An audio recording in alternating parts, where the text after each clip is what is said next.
राधे राधे बहनों।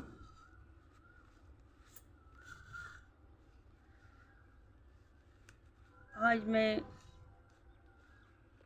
वैशाख महीने की कृष्ण पक्ष की बरूथनी एकादशी की कथा सुनाऊंगी, जो कि भगवान कृष्ण को एकादशी व्रत बहुत ही प्रिय है। देखिए बहनों, एकादशी के दिन सुबह जल्दी उठकर स्नान कर लीजिए। एकादशी के दिन सवेरे जल्दी उठना चाहिए और उठकर स्नान करें। भगवान विष्णु को पंचामृत का भोग लगाएं। स्नान करने के बाद आप भगवान विष्णु को पंचामृत का भोग लगाएं। इस दिन तुलसी माता के यहाँ घी का दिया सुबह और शाम जरूर जलाएं। बरूथनी एकादशी के दिन सुबह और शाम तुलसी जी के यहाँ घी का दीपक जरूर जलाएं, क्योंकि भगवान विष्णु की तुलसी प्रिय है।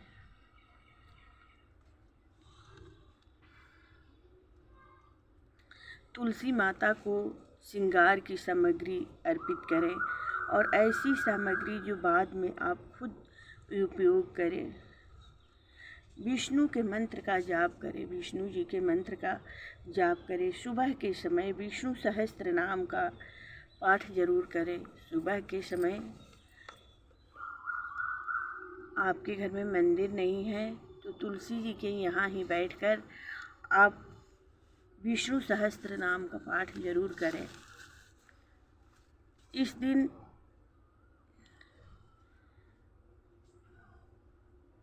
गरीबों की सेवा जरूर करें। आपको जो भी समर्थ हो, गरीबों को कुछ ना दान देना चाहिए। आपको अन्न दान नहीं, आज अन्न नहीं दान दिया जाता है।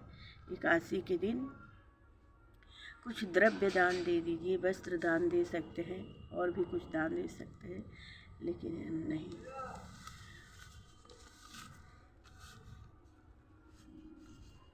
अब कथा सुनाते हैं। भगवान कृष्ण बोले, हे युधिष्ठिर, वैशाख के कृष्ण पक्ष की एकादशी का नाम बरूथनी है।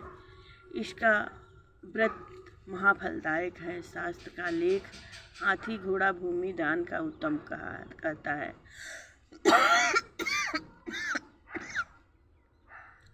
भूमि से तिल दान, तिल से स्वर्ण दान और स्वर्ण से अन्न दान श्रेष्ठ है। अन्न से कन्यादान श्रेष्ठ है। बरूथनी एकादशी के व्रत से होता है। इस एकादशी के व्रतों को दशमी से में संयम करना चाहिए। अति एक बार सात्विक का श्रेष्ठ करें। अति एक बार सात्विक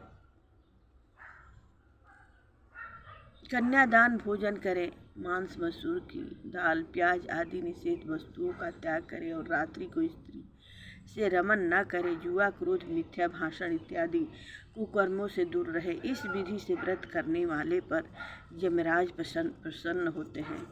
और इस दिन पारण करने के दिन इस दिन आप फलाहार में खरबूजे का सेवन कर सकते हैं और भगवान को भी अर्पित करें खरबूजा।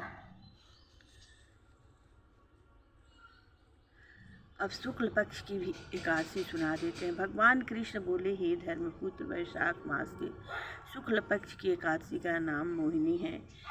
उसका महात्म्य मर्यादा पुरुषोत्तम राम ने गुरु वशिष्ठ से पूछा। वशिष्ठ जी ने कहा, सरस्वती नदी के तट पर भद्रावती नाम की नगरी है। उसमें धृत नाम राजा राज करता था। उसके राज में एक धनपाल वैश्य रहता था। बड़ा धर्मात्मा और विष्णु का भक्त था। उसके 5 पुत्र थे। बड़ा पुत्र महापापी था। जुआ खेलना, मदपान करना, नीच कर्म करने वाला था। उसके माता पिता ने कुछ धन देकर उसे घर से निकाल दिया। आभूषणों को बेचकर कुछ दिन उसने काट दिए। अंत में धनहीन हो गया और चोरी करने चला। पुलिस ने पकड़कर बंद कर दिया। दंड अवधि व्यतीत हुई तो नगरी से निकाला गया। वह वन में पशु पक्षियों को मारता खाता था। एक दिन उसके हाथ शिकार न लगा। भूखा प्यासा कोठन मुनि के आश्रम पर आया, हाथ जोड़कर बोला, मैं आपकी शरण में हूँ, पातकी हूँ, कोई उपाय बताकर मेरा उद्धार करो। मुनि बोले, वैशाख माह में के शुक्ल पक्ष की एकादशी का एक व्रत करो, अनंत जन्मों के पाप भस्म हो जाएंगे। मुनि की शिक्षा से वैश्य कुमार ने मोहिनी एकादशी का व्रत किया, पाप रहित होकर विष्णु लोक को चला गया। इसका महात्म्य सुनने से हजारों गौदान का फल मिलता है। इस दिन गौमूत्र का सेवन जरूर करना चाहिए। प्रेम से बोलिए भगवान विष्णु की जय हो। देखिए सखियों, वैसे तो मैं गंगा का दर्शन रोज ही करवाती हूँ, लेकिन गंगा नहाने का नियम भी जानिए। देखिए, गंगा स्नान आप जब भी करने के लिए जाएं घर से, तो घर पर पहले स्नान कर लीजिए, घर पर फ्रेश हो लीजिए, उसके बाद गंगा स्नान करने के लिए जाएं। गंगा घाट पर आप मुंह मत धोइए, क्योंकि पाप लगता है। गंगा देवी हैं। आप गंगा घाट पर गंगा नहाने जाते हैं इसलिए अब पाप धोने के लिए, ना कि अपना पाप वहाँ गंदगी करने के लिए। कुछ लोग जाते हैं वहीं पर मुंह धोते हैं, ब्रश करते हैं, कपड़ा धोते हैं। ये सब गलतियाँ मत करिए, कभी मत करिए, क्योंकि इससे आपको पितृदोष लगेगा। आप जब घर से गंगा स्नान के लिए निकलते हैं तो आपके पितर पूर्वज बहुत ही प्रसन्न होते हैं कि हमारी कुल का दीपक गया स्नान करने के लिए। औरत हो या पुरुष हो, सभी को गंगा स्नान करने के लिए जाएं तो फ्रेश होकर जाएं। और गंगा में निवस्त्र मत स्नान करिए। औरतों को और पुरुषों को, दोनों को गंगा में निवस्त्र होकर स्नान नहीं करना चाहिए।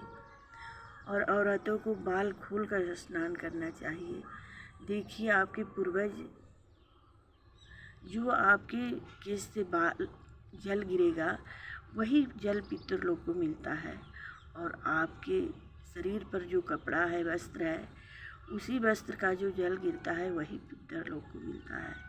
इसलिए गंगा में निवस्त्र होकर स्नान मत करिए, इससे पितर दोष लगेगा। पितर लोग कहेंगे आपके शरीर से जब जल निकलेगा ही नहीं तो पितर लोग को मिलेगा कहाँ से। इसलिए निवस्त्र होकर एकदम नहीं नहाइए, वस्त्र पहन कर नहाइए। आपके शरीर से जो जल गिरेगा वही पितर लोग को मिलता है, ठीक। और गंगा स्नान करिए तो सभी देवताओं को जल दीजिए, और देवताओं को जल देने के साथ साथ अपने पितर लोग को भी जल दीजिए। राधे राधे बहनों, मेरा वीडियो कैसा लगा? अच्छा लगे तो कमेंट में राधे राधे ज़रूर लिखना। जय श्री कृष्णा। ऐसे मैं गंगा दर्शन रोज़ करवाती हूँ। आप लोग गंगा नहीं जा सकती तो घर बैठे ही गंगा स्नान कर सकती हैं।